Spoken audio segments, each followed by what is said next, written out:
Olá, começa agora mais um programa Cidadania Mulher.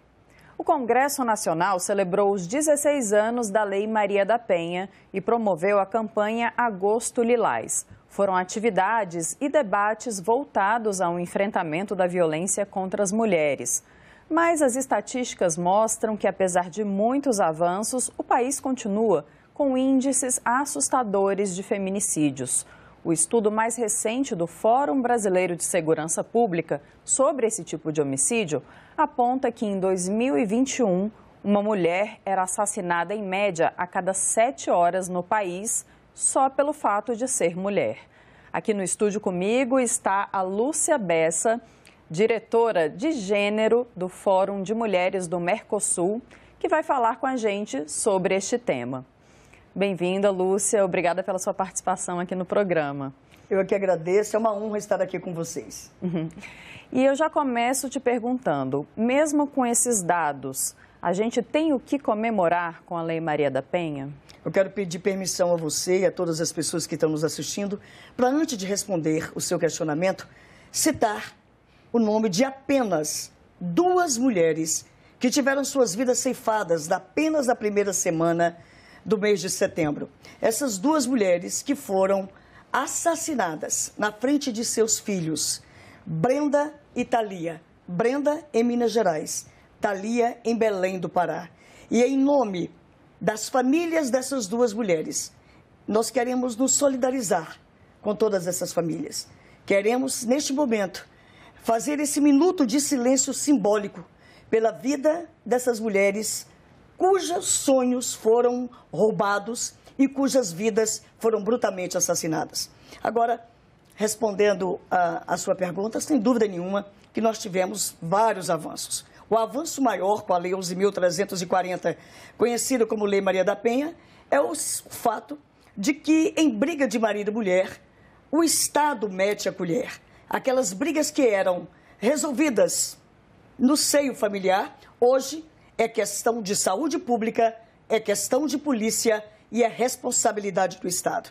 Então, a Lei Maria da Penha tirou do âmbito familiar as discussões, as brigas, as violências e colocou sob a responsabilidade do Estado para coibir essas violências. Além desse benefício, hoje, os conflitos e tudo aquilo que pertine, que orbita em torno das violências intrafamiliares e domésticas, o Estado é obrigado a estar equipado.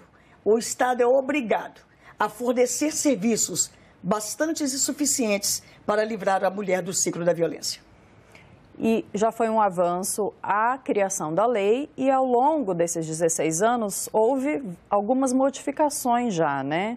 Quais são elas? A gente pode comemorar também essas modificações? Sem dúvida nenhuma. Muitas delas foram exatamente para dar mais eficácia à Lei Maria da Penha, não é? Uma das questões que reputo também de grande importância, quando o homem que já cometeu a ação penal, ele já cometeu o crime, a ação penal já foi proposta, o dono da ação penal, o Ministério Público, ele já ofereceu a denúncia, e aí o Estado, sustando o curso dessa ação penal, encaminha o homem agressor ou a mulher agressora, se nós aqui estivermos falando de uma relação homoafetiva, para um cuidado multidisciplinar, para um serviço psicossocial, para que esse homem possa fazer a autorresponsabilização do ato que ele cometeu, para que ele possa saber que aquele ato que ele cometeu contra a sua mulher, contra a sua filha, contra a pessoa no âmbito familiar, contra essa mulher do âmbito familiar, não foi ciúme, mas foi controle, foi dominação e foi um crime. Pois é, e a gente, pegando esses dados do Fórum de Segurança Pública, a gente vê que em 2021 até teve uma diminuição do número de casos, se a gente pegar o país inteiro, mas alguns estados, o aumento foi muito grande, né? E também teve o componente aí da pandemia.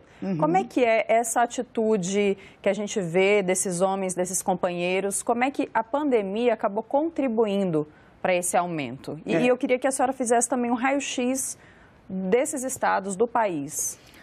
Olha, Karine, infelizmente, em face dessa proximidade coercitiva que nós tivemos que ter, por conta da pandemia, aquelas famílias, aquelas mulheres que já viviam uma situação vulnerável, já viviam uma situação tóxica e abusiva com seu companheiro ou companheira, essa proximidade só fez fortalecer esses laços de violência e essa abusividade. E, infelizmente, essa mulher, por conta da pandemia, sofreu mais. E, muitas vezes, teve sua vida ceifada, calada, dentro do próprio lar, que deveria ser o local de aconchego, o local de amparo, e que, muitas vezes, hoje, é um dos lugares mais perigosos para nós, mulheres, vivermos.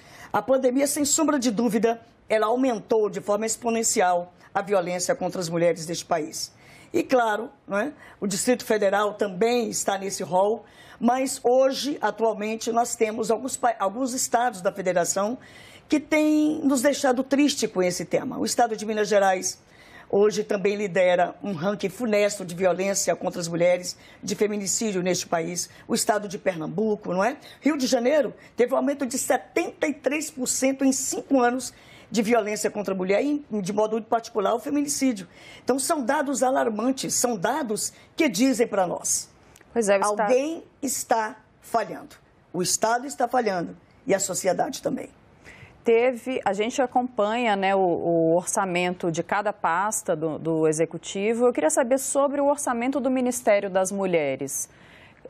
Como é que a senhora tem acompanhado? Tem tido um aumento? Houve cortes? Como é que foi nos últimos anos? Karine, não é só importante a dotação orçamentária, a alocação orçamentária. É importante que esse orçamento seja devidamente executado. Então, quando se dota, quando se orça, é necessário que aquele valor que foi destinado para aquele fim seja devidamente cumprido. Nós tivemos, neste ano, um corte significativo para os valores destinados ao enfrentamento à violência contra a mulher. Nos 4 anos do atual governo, aliás, esse ano, foi o menor orçamento destinado ao enfrentamento à violência contra as mulheres neste país. E isso num momento onde nós estamos vivenciando uma violência crescente, no momento onde nós estamos vivenciando um número de feminicídio crescente. Então, é inadmissível que nós tenhamos não só um corte agora no orçamento, mas também que esse orçamento não seja executado como todas nós esperamos e como a população deste país espera e merece. Aqui no Distrito Federal, que foi onde a senhora já atuou bastante, o que a senhora pode destacar? Como é que estão as políticas públicas aqui no DF, no entorno do DF? Que a gente até teve uma CPI na Câmara Legislativa do Distrito Federal sobre esse tema, O ano passado foi instalada a Comissão Parlamentar de Inquérito, no âmbito da Câmara Legislativa, para apurar a responsabilidade do Poder Executivo nos feminicídios que estavam crescendo de forma também assustadora no Distrito Federal. E a conclusão dessa CPI, depois de mais de 11 meses de trabalho, mais de 500 laudas de trabalho, saiu uma conclusão que quem lida com essa temática já esperava. O Estado falha na proteção às mulheres. O Estado tem falhado na proteção às mulheres. E como o Estado tem falhado na proteção às mulheres? Quando nós não temos servidoras e servidores em número suficiente nos equipamentos públicos para assistir essa mulher no momento crucial onde ela necessita. Quando nós não temos servidores e servidoras, não só em número suficiente, mas também sensíveis e humanizados para tratar sobre o tema.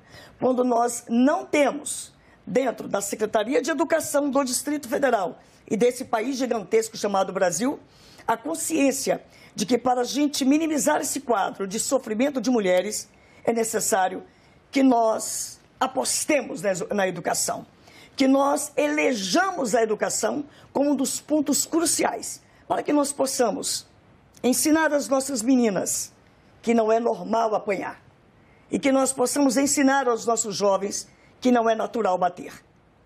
Ou seja, em todos os âmbitos, principalmente do governo, né, onde o governo pode atuar, é importante que tenha um treinamento para esses profissionais, né? Mesmo que não seja os profissionais que atuam diretamente na segurança pública, né? Como na educação, por exemplo. É bom que tenha um treinamento específico, né, para os servidores. Sem dúvida nenhuma, Karine. Você tocou num ponto extremamente importante. Em 2016, a Organização das Nações Unidas baixou umas diretrizes que o Brasil ratificou essas diretrizes. São diretrizes para investigação, processamento e julgamento de crimes bárbaros contra mulheres, o feminicídio. Essas diretrizes, o que dizem essas diretrizes? Dizem que, em linhas gerais, cada mulher que morre de forma brutal, essa investigação ela já tem que começar como feminicídio. No decorrer da investigação, ela poderá desclassificar esse crime para homicídio ou para qualquer outra tipificação penal. Mas que ele tem esse olhar de gênero, ele tem esse viés sensível, esse olhar diferenciado. Então, minha amada, o que é que nós lutamos e lutamos sempre? Para que as mulheres, quando chegam na delegacia de polícia, por exemplo, numa delegacia especializada ou numa delegacia circunscricional, ao relatar uma violência, que muitas vezes são violências que antecedem a violência maior, que é o feminicídio, ela possa ser atendida de forma humanizada, que ela tenha um local separado para ela ser atendida, que aquele profissional que a atenda olhe para aquela mulher não como número, que aquele profissional que a atenda não a culpe mais uma vez e não diga a ela aqueles jargões que a gente já conhece. Mas você deve ter feito alguma coisa para estar sofrendo tanto? Ou será que você não provocou o que você está vivendo agora? Mas a senhora demorou tanto tempo para vir nos procurar? Então, esses jargões são completamente desnecessários. Além de desnecessários, eles desmotivam a nós mulheres que sofremos as violências, friso, muitas delas que antecedem ao feminicídio, a gente não volte para o lar onde a gente está, o local onde a gente está e continue sofrendo e vire uma estatística de feminicídio. É importante que sejamos tratadas com respeito, com seriedade. Essa conversa que nós estamos tendo não é mimimi, não é conversinha fiada. Essa conversa que nós estamos tendo aqui é algo seríssimo, onde neste exato momento, onde nós estamos conversando, uma mulher neste país, a cada 4 segundos, sofre uma forma de violência. Enquanto nós estamos batendo um papo aqui com todas as pessoas que estão nos assistindo agora e vão nos assistir a posteriori, uma mulher certamente está sendo assassinada, está sendo vilipendiada, está sendo agredida. O caso é sério, e tão sério que merece do Estado e da sociedade atitudes céleres, sérias e responsáveis. E, Lúcia, quais são esses tipos de violência que antecedem o feminicídio? O que a gente pode citar? Olha, a gente sempre diz que... Para as pessoas identificarem, né? Saberem o que geralmente acontece. O feminicídio é o ápice da violência. É quando a vida física da mulher foi ceifada. Mas o feminicida ou a feminicida, repito, se estivermos falando de uma relação homoafetiva, ela não... Normalmente, o feminicídio não acontece sem outras violências quais sejam. A violência física, violência psicológica, violência patrimonial, violência moral, violência sexual. O agressor normalmente vem num crescendo. Ele lhe xinga, diminui a sua autoestima, ele lhe constrange, ele impede que você exerça livremente a sua vontade, ele impede que você estude, que você trabalhe, tira você do âmbito do seu convívio normal, familiar, de amigos, sob o manto de que ele cuida de você, que isso é ciúme, que é cuidado, que é zelo. Mas, na realidade, companheiras e companheiros, isso é dominação, isso é controle, isso é agressão. Então, ao fazer isso, ele vai aumentando o nível de violência com essa mulher. Porque eu costumo sempre dizer, Karine, que o que encoraja esse homem agressor ou essa mulher agressora é o silêncio. Quanto maior o silêncio, mais tranquilidade ele tem. E aí ele vai aumentando o número e o índice de agressividade com essa mulher, né? Xingamentos, beliscões, tapas, empurrões, puxões de cabelo, murros, pancadas, socos, facadas, tiro. Então são essas as violências que muitas vezes antecedem o feminicídio. É que muitas vezes a própria mulher ou quem convive com ela ou com o casal acham que é normal algumas dessas, né? É até considerada normal às vezes. O psicológico está tão abalado que ela nem percebe, né? É porque muitas mulheres que vivem nessas violências reiteradas e cotidianas e elas não reconhecem outro ambiente que não seja esse ambiente de extrema violência, porque já veio de um lar violento, né? Onde o pai agredia a mãe, aí ela se casa e o marido a agride. Então ela já vem numa situação de violência, num estado de violência. E muitas vezes, por não conhecer outra realidade, muitas de nós, às vezes, justificamos a atitude do agressor. Ah, não, mas ele fez isso por isso. Ah, não, doutor, eu acho que eu provoquei para ele ter feito isso. Ah, não, doutor, eu devia ter feito isso, por isso que ele fez isso. Ou então, nós normalizamos a conduta do nosso agressor. Ah, é porque ele é homem, né, doutora? Ele faz isso porque ele é homem. Ou então, ah, doutora, porque eu sou mulher, né? Ele fez isso porque eu sou mulher. Né? Quando, na realidade, nós sabemos que isso tem que mudar. E a Lei Maria da Penha, ela tem um papel importantíssimo, porque ela tem mudado. É claro que nada é rápido, não é? Uma mudança de consciência não é uma coisa da noite para o dia. E a Lei Maria da Penha tem apenas 16 anos de existência. Mas ela veio também para mudar paradigmas. A Lei Maria da Penha veio também para dizer para mim e para você que não é normal bater e nem é natural apanhar. E veio dizer ao homem que se você cometer um crime contra a sua mulher, contra a sua companheira, o braço da lei vai alcançar você. Pode até demorar, mas o braço da lei vai alcançar você. Pois é, como é que anda esse cumprimento da lei, Lúcia? Olha, essa é uma outra questão que a gente se debruça muito sobre ela. E a gente ainda percebe que muitas ações para o devido cumprimento da lei são impingidas a nós mulheres. Por exemplo, eu registrei uma ocorrência de violência doméstica.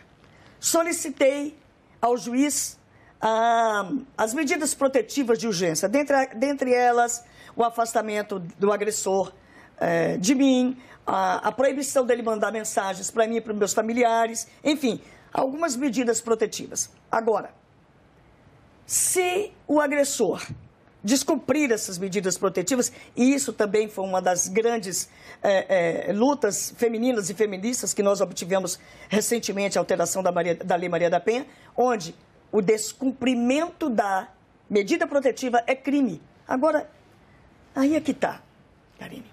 Eu, que sou ofendida e agredida, é que tenho que, mais uma vez, ir à delegacia ou ligar para o 190, ou no próprios autos do processo que já existe, o processo da ação penal, dizer, olha, o agressor ou a agressora está violando as medidas protetivas para ele ser detido.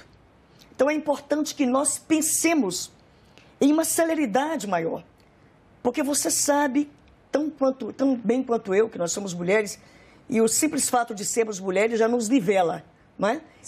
Já nos coloca na mesma situação. Não há nenhum grau de superioridade entre nós mulheres.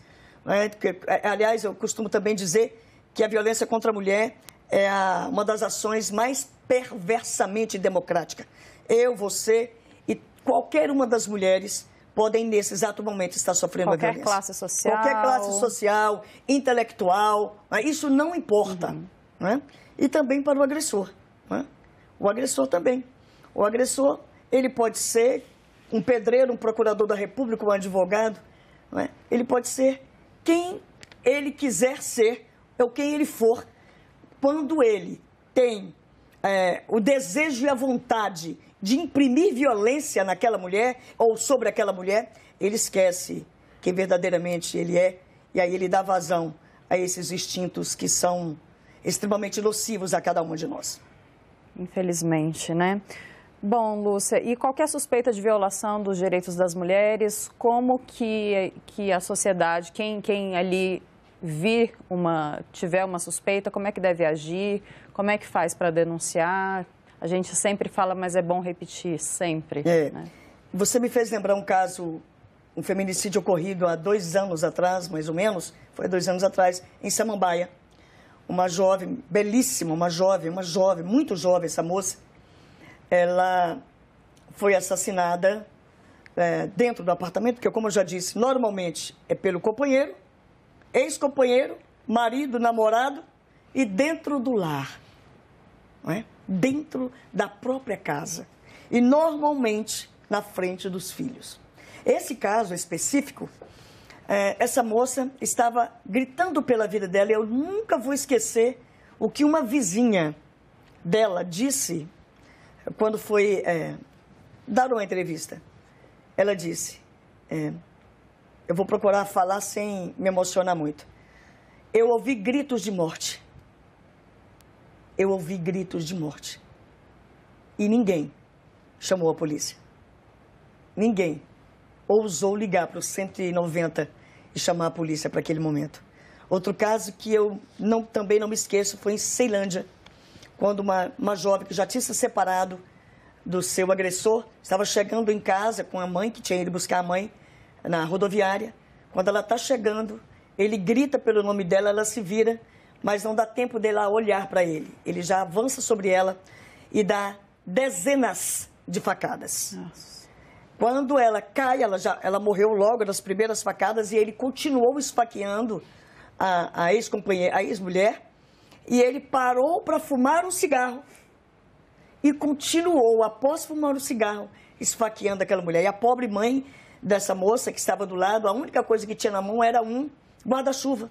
E começou a desferir o guarda-chuva nele e nada. E alguém escutou o grito e veio um homem, né, que estava na vizinhança, com uma barra de ferro. Ele só parou de esfaquear a mulher já morta quando um vizinho veio com a barra de ferro e fez com que ele parasse. E nós tivemos aí 2 situações. Uma, onde a pessoa escutou gritos de morte e se silenciou diante daquele grito de morte. E nós temos uma outra situação, onde um homem se colocou à disposição para frear aquela violência, mas já era tarde demais. Então, eu sempre costumo dizer a todas as pessoas que estão nos assistindo agora, que é necessário, é importante que nós nos coloquemos na postura de completa intolerância às violências contra as mulheres. Que nós nos coloquemos não só na posição de intolerância, mas também de denunciar os maus tratos e as violências contra mulheres, que muitas vezes um simples telefonema pode salvar a vida daquela mulher cujos gritos eram de morte.